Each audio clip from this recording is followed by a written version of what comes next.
আজ নতুনভাবে ব্রেড পকোড়া বানাবো আর এটা কিন্তু প্রথমবার ট্রাই করেছি আর সত্যি বলছি অনেক টেস্টি হয়েছে আর সাথে তো গরম গরম চা থাকবেই। আসসালামু আলাইকুম এভরিওয়ান।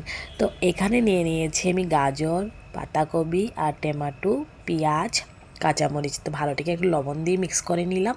তারপর বেসন ঢেলে দিলাম আমি 2 কাপ, দিয়ে পানি দিয়ে একটু ভালোটিকে গুলিয়ে নিলাম এটাকে।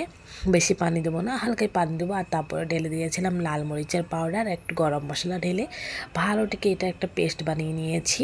এখন ব্রেডগুলো আমি কেটে নিয়েছি, ব্রেডগুলো এটার সাথে মিক্স করে নেব।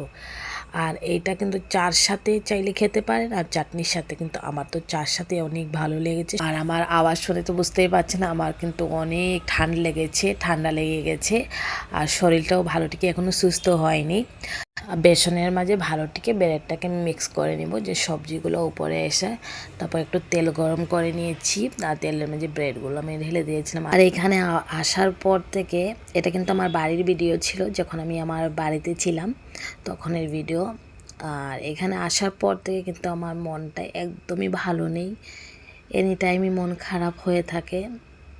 কেন এখানে এখানে যে মানুষগুলো আছে, কেউ সাথে কেউ কথা বলে না, কারো বাসায় কেউ যায় না, তাই মনটা বেশি ভালো নাই, একাই থাকতে হয় সারাদিন ঘরের ভিতরে।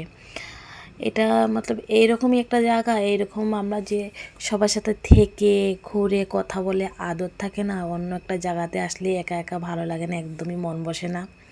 তাই বারবার করার কথা অনেক মনে পড়ছিল বাড়ির কথা।